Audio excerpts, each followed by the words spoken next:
Espera. ¿Os suena esto?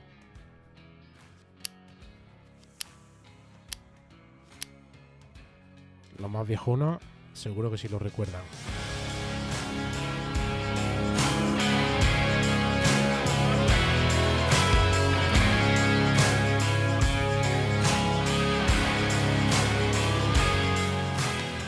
Es de esos pocos recuerdos que tengo en mi mente de la primera vez que lo vi.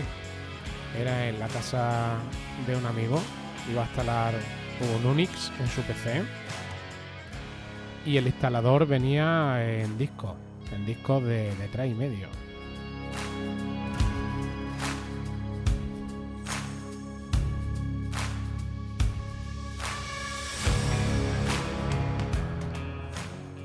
Soy David Martínez, el código fuente de Isla Mac, y este es mi report de septiembre del 2023. Estrenamos temporada, estrenamos banda sonora y hoy vamos a recordar la historia de los discos de 3,5. Una auténtica revolución en su tiempo.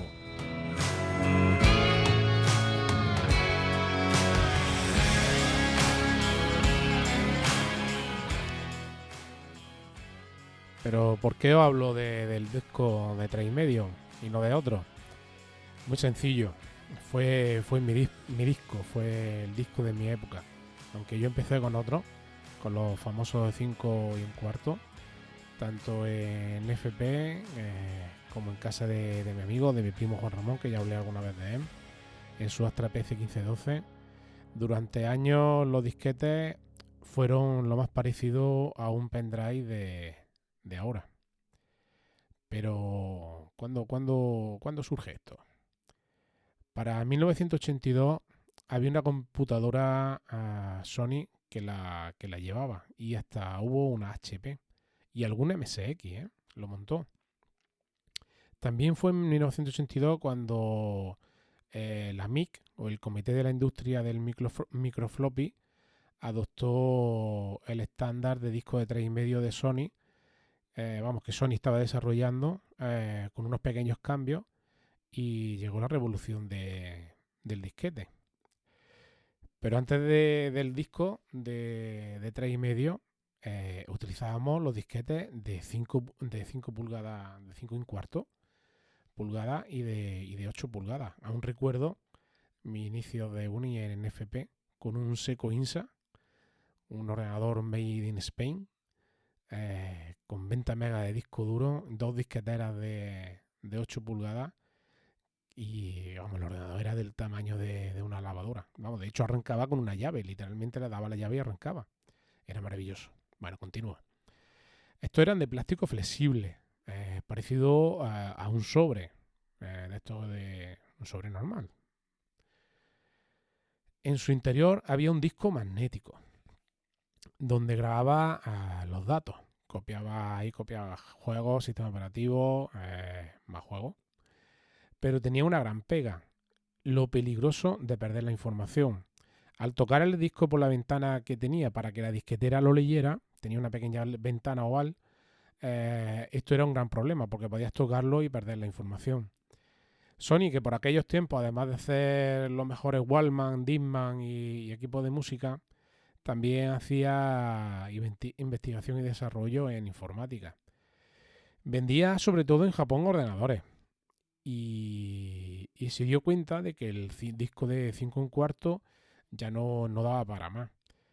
Era peligroso, era difícil de transportar, difícil de manejar, y encima era muy flexible, corría el peligro, pero bueno, de que perdieran la información. Y además tenía poca capacidad. Había que hacer algo con más capacidad, más seguro, hablando de la carcasa, y pequeño, bastante más pequeño. Se dice, esto lo cuentan las malas o las buenas lenguas, que una de las premisas era que pudiera llevarlo en el bolsillo de la camisa. Ya sabemos que en aquellos tiempos el uniforme oficial, por así decirlo, de cualquier compañía, menos de Apple, que Apple iba por su cuenta, era camisa, corbata y pantalón de vestir. Entonces, en esa camisa, en ese bolsillo de la camisa, además siempre eran de manga corta, no entiendo por qué, tenía que caber el disquete. Llega en 1984, menudo año, ¿eh? Si Orwell levantara la cabeza, fliparía. Bueno, entre todo lo que ocurrió ese año, Apple montó el disco de 3,5 en su ordenador Macintosh. Ya sabemos, el primer Macintosh que modificó la historia del PC de andar por casa. Durante el desarrollo del Macintosh, una parte muy importante era el soporte de dónde tener los datos, dónde iba a grabar los datos. Hasta entonces Apple había estado utilizando discos de 5,25 de su propia fábrica. Pero Jobs quería mejorarlos y crearon el proyecto Twiggy. Pero ya con el Apple Lisa se dieron cuenta que tenía muchos fallos. Este proyecto Lisa tuvo la ventaja de que tenía un disco duro interno y el proyecto Twiggy pues, se montó en la disquetera, pero daba muchísimos errores. El problema es que Jobs visitó, entre estos problemas, Jobs visitó la fábrica. Y cuando vio que iban a la basura más del 50% de la producción, imaginaros a este genio montado en Colorado, cuando montaba en Colorado, que no había quien se arrimara a él, ¿verdad? En ese momento le empezaron a hablar que Sony estaba desarrollando un nuevo disquete y que le podía ser la salvación. Pero bueno, ya conocía yo. No iba a entrar por el aro fácilmente. Y total, que tuvieron que viajar al Japón y entre muchas visitas fueron a Alps, una empresa que tenía licencia de Sony para poder hacer los disquetes y también visitaron a Sony. Jobs, con su idiosincrasia, bueno, decidió trabajar con Alps, no quería trabajar directamente con Sony. Aunque aquí una de las genialidades no de Jobs, de los ingenieros de Apple, sabían que esta fábrica no lo iba a poder desarrollar a tiempo. Por lo que, aunque Jobs vetó, por así decirlo, a Sony, los ingenieros trajeron al jefe de desarrollo del disco de 3,5. Lo llevaron a las oficinas de Apple. Hay historias que podéis reír de cada vez que aparecía Jobs por allí, salir corriendo y esconder al japonés. Lo podéis leer, si tenéis la biografía de Walter Isaacson de Jobs, lo podéis leer en la página 192. Os lo recomiendo, que os vaya a reír un rato. Pero bueno, en definitiva, Alps avisó que necesitaba 18 meses más para el desarrollo del disco. Todo esto a poco tiempo de la presentación del Macintosh en enero del 84. Por lo que en una reunión final del proyecto le dijeron a Jobs, oye, que Alps no va a llegar a tiempo para el disquete, pero que tenemos en nuestra instalación un ingeniero de Sony que ha adaptado la disquetera a nuestro equipo. Y bueno, Jobs se cagó en todo lo que pudo para luego después darle las gracias por haberle desobedecido. Pero ¿cómo es este disquete? Una vez hemos visto como un icono, como el Macintosh adoptó el disco de 3,5, que fue su verdadero inicio junto con los IBM PC, los PC2 famosos. Vamos a ver qué era lo que le hacía un poco extraordinario a este soporte. El tamaño, pues bueno, eran 3,5 pulgadas de ancho, con una disquetera que la aceptaba con un botón para su expulsión. Lo que antes os he dicho, tenía que caber en el bolsillo de la camisa. Vienen encapsulados en plástico duro, lo que hacía que su delicado interior estuviera bien protegido. Tenía una compuerta de metal para proteger la ventana por donde la cabeza tenía que leer los datos, la de famosa compuerta.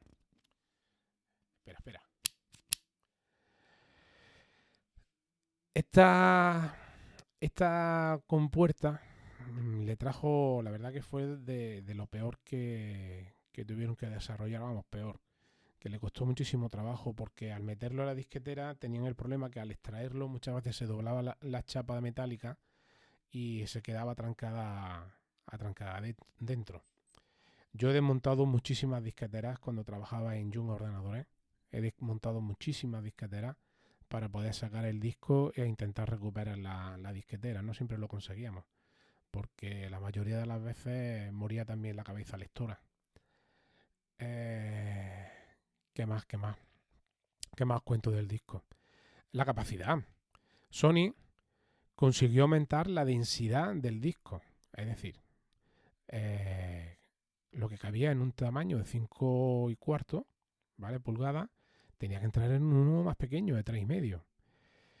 Teniendo en cuenta que los primeros eran de 360K, similar a los discos 5,25. Pero el estándar realmente triunfó porque lo subieron a 720K. Imaginaros, 720K en aquellos años, 84 y los años 90. Esto era un disco de doble densidad. Más tarde, en el 87, surgió el de alta densidad o alta capacidad. Ojo, que ya subíamos a 1,44 megas, 1,44 megas. Depende del tipo de formateo que le hiciera. Había un formateo que podía llegar a 1,56. Es decir, pero bueno, que en definitiva lo más compatible era 1,44 y que llevabas un mega en el bolsillo de la camisa. 1,5 megas, casi. Llegó a existir el Extra High Density. El que estáis escuchando es de eso, ¿vale? Que es de 2,88 megas. Fue minoritario, pero triunfó. La verdad que aunque duró poco tiempo en el mercado y hubo poco, yo en mi caja que tengo ahí de disquetes he mirado y la verdad que tengo por lo menos 10 o 12, yo creo que va a tener menos, 10 o 12 de estos. Y ya subíamos a 2,88 megas. La pega que no era compatible ni con todas las disqueteras ni con todos los sistemas operativos. Pero bueno, la mayoría de los sistemas MS2 6.2 lo leía y el Windows 3.1 tampoco te daba problemas. Pero el disquete tuvo su década de éxito, pero llegó un día la muerte.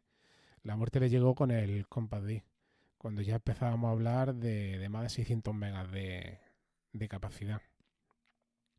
Como decía, el CD-ROM terminó con la existencia de los disquetes de 3,5.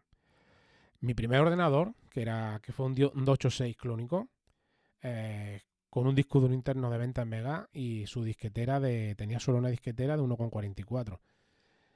Recuerdo tener instalado desde Windows 3.1, vamos, en el mismo disquete, tener instalado Windows 3.1, pero la instalación te ocupaba de 5 a 6 discos.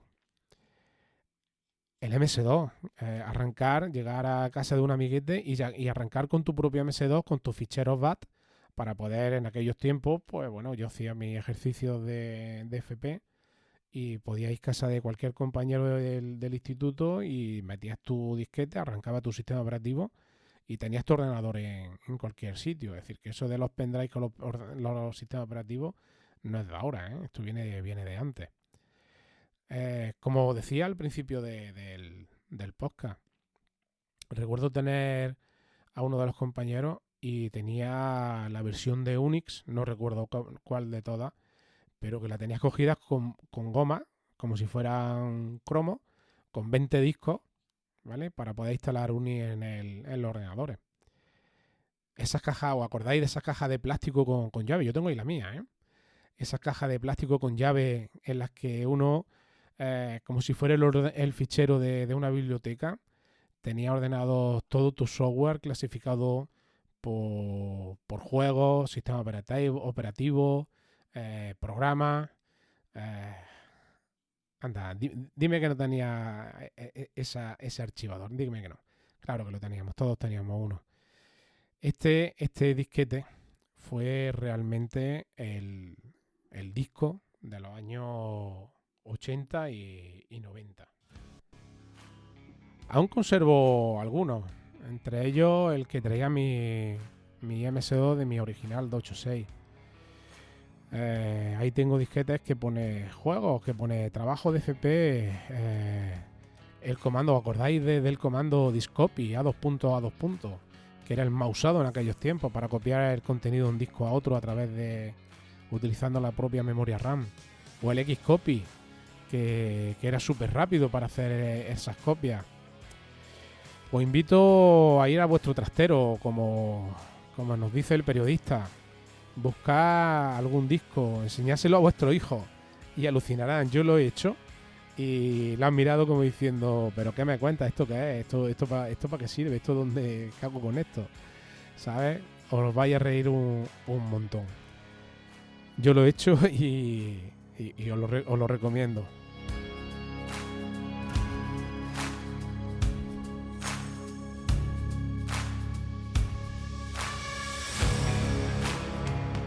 Y esto ha sido todo. Ya sabéis que podéis encontrarnos en cualquier podcatcher, además de nuestra web islamac.es, que además de los podcasts vais a encontrar también los artículos. Por fin estamos escribiendo artículos. Pues bueno, hay artículos curiosos que estamos escribiendo. Y recordad que tenéis nuestro mail escucha@islamac.es, siempre con Y, ¿vale? Para que nos mandéis cualquier duda que tengáis y sugerirnos cualquier cosa.